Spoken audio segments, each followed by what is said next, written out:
Hey YouTube, how's it going? Kevin Cleary with a knife video. Today I have a very budget-friendly knife for you.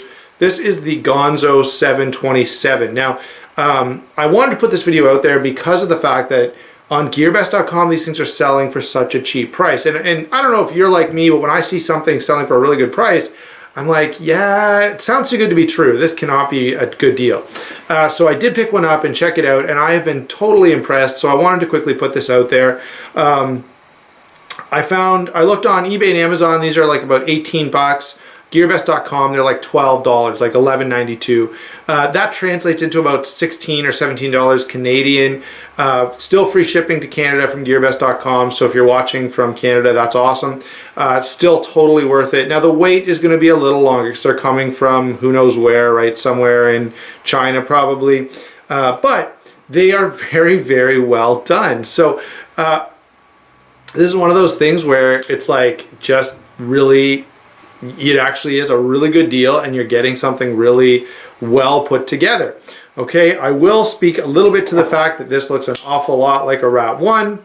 Okay, now I've got to say this, it is actually quite different. So once I start getting into some specific details, including size, even blade shape, you're going to see that these are not exactly the same. It's almost as if they copied the Rat 1, but only from a picture. They didn't actually have a real Rat 1 in hand to kind of do reverse engineering from. So let's go ahead and start off with the size and weight on this, okay? So 8 1/4 inches overall, 3 1/2 inch blade, 4 3/4 inch handle, and 4.3 ounces. So in terms of what we care about for a comfortable knife to carry and a large enough knife to use, this is a real win. Okay, there's absolutely no complaint that I have in terms of size and weight. Yeah, something like a Para 2 is going to be lighter, okay, but this is a $120 knife compared to a $12 knife, so literally 10%. Now I'm not going to try to compare these as if you're comparing apples to apples. They're not even in the same ballpark, but I'm just kind of giving you an idea that you're not paying that much. So a few extra ounces is totally worth it in terms of saving some money, I think. So that's the size and weight. And I want to do, the main comparison I want to do is to the Rat 1. So let's go ahead and get this out and demonstrate a couple of quick things for you, okay? First of all, this is smaller. All right, it is, this is 8 5/8. This is 8 1/4. Okay, so there's a significant difference between these two in terms of size.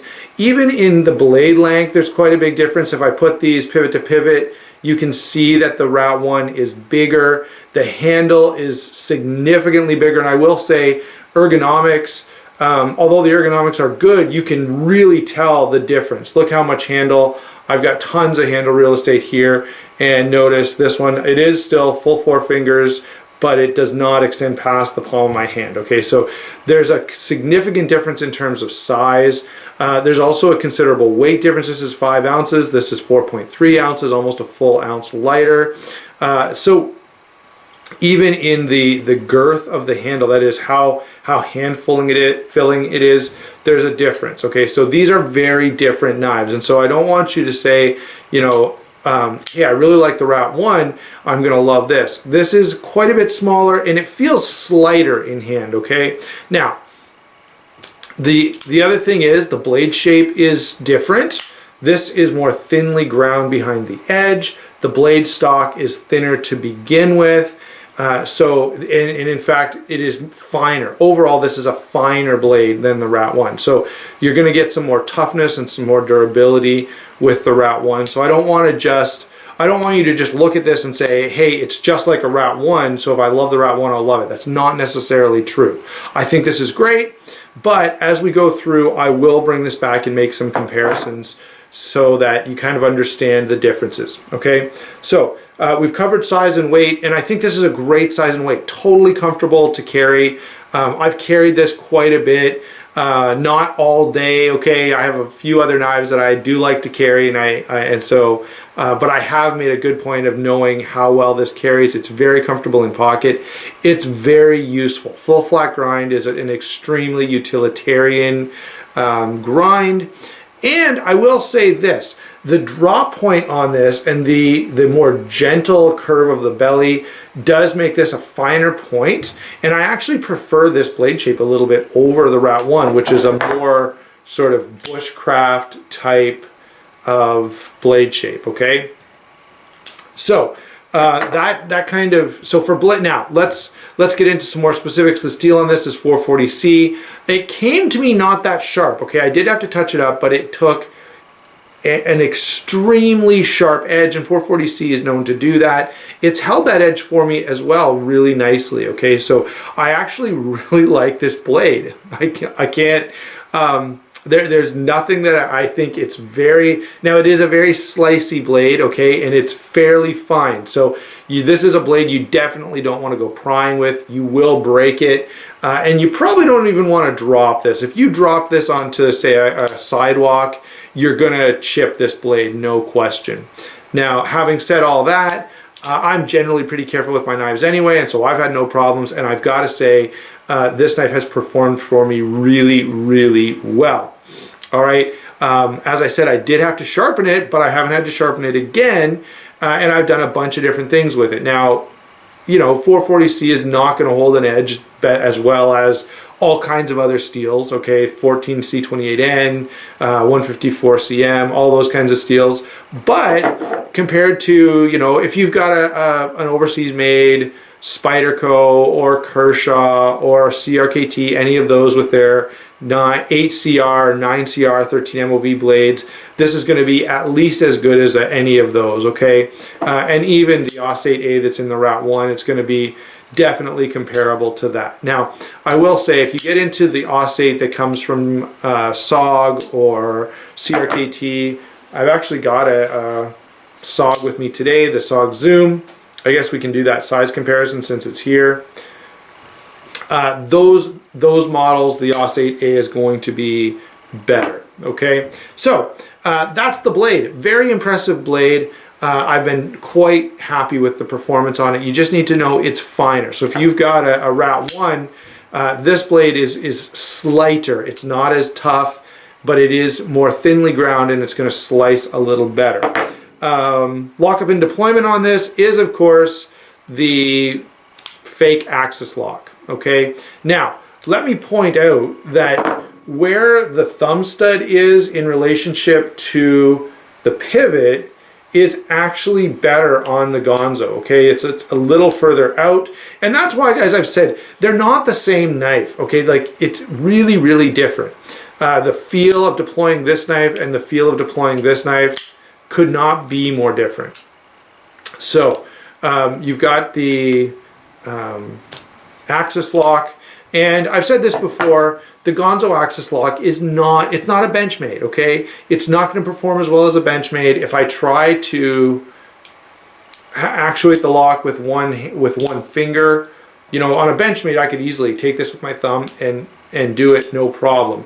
It's actually quite difficult on this knife, and really the way I do it always is just to put this in my palm and use my two fingers like that to disengage the blade, and you pretty well have to do it that way, okay? So when I say it's not as smooth as a Benchmade, it's not. You really need the two fingers in order to actuate that blade, all right?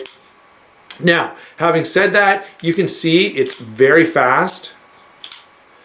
I will say this, the way that they've cut the little groove in the bottom of the blade, you can see it from here. So right here, actually I'll zoom in so that you can see this blade in a little more detail anyway, and then I can show you this finer detail more easily. Okay, so right here you can see there's a little cutout, a little divot. Well, the lock bar here pops into that, and that's what creates your detent, and it's done really, really well.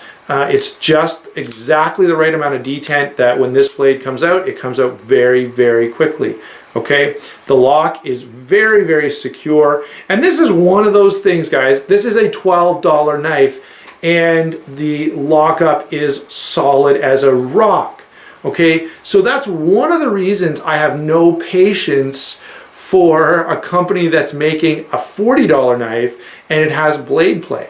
right? I don't think in this day and age there's any excuse for any blade play whatsoever. When you can buy a $12 knife where the lock is solid, why would there ever be a knife for $40, $50, or $60 where there's blade play? Just not acceptable. Okay, so very, very solid lockup, nice and fast, okay? And so all of that is very impressive. Now, on other Ganzos I've had, I haven't done this yet with this knife, but I'm sure, given enough time of me flicking this knife open and closed and open and closed, the pivot will come loose. So eventually you're going to want to take the pivot screw out, put some Loctite on it, set it to exactly the sort of tension that you want, and then you can go from there. Okay, so there's that lock. You can see it's like an axis lock. What they could actually do is mill out the G10 better around this to make it a little more accessible, and that is pretty typical. Every one of these, whether it's an Enlin or a Senran Mu or a Ganzo or whatever, every Chinese copy of the axis lock that I've seen, they're always a little tough to actuate. They're never as smooth as a Benchmade, but when you consider the difference in price, I think it's understandable. By the way, when it comes to this knife, Ganzo, I don't make a big issue out of this particular kind of clone. Number one, it's not exactly the same. Number two, they're not claiming it's something that it isn't. Okay, they're not putting this out there as a Benchmade, as an H&K, as a Rat One. They're not. They're saying, hey, look, we're not any of those things. Okay, and so to take an issue with Ganzo, I think is a little different. Okay, if you were going to do that, you'd almost have to take an issue with any knife maker, and there are dozens and dozens of them that make a knife that's similar to somebody else's. Okay, and you guys know, if you look around the knife industry, even from respected and legitimate companies like CRKT and SOG and Spyderco and all of the above, you get knives that are like each other. Okay, that's just part of the deal. Now, obviously, they're being a little more purposeful. They wanted this to be like a Rat Model 1, and they've kind of done that, but it's quite a bit different. Okay, it is a very different knife. Again, I want to say that do not think that you're getting a Rat 1 with an axis lock if you buy one of these. This knife is lighter, it's smaller, the blade is similar, but again, smaller. It's more thinly ground, it's finer. Okay, there are a lot of differences. Obviously, the liner lock is going to be another one, but we haven't talked about that yet. So yeah, the lock deployment is very smooth, very fast. I'm totally happy with this. Now let's move on to the handle. The handle is G10 scales over stainless steel liners. All right, and here's something that I almost hate to say. The texturing on the G10, and generally G10 is going to be preferred over FRN, and in this case that's happening. Okay, the G10 is more comfortable and grippier than the FRN on the actual Rat 1. Okay, now having said that, there's more real estate on the Rat 1, so for my hand the Rat 1 is more comfortable, although the Ganzo is grippier. All right, no question about it. So that's how they compare. Similar construction though. Again, stainless steel liners, open construction, no milling in either one of these. And this would be a very easy project to do. You could probably get this under 3 ounces if you bought one, took it apart and set up a drill press and drilled out some holes in these stainless steel liners. You could cut some weight out of this fairly easily, I think.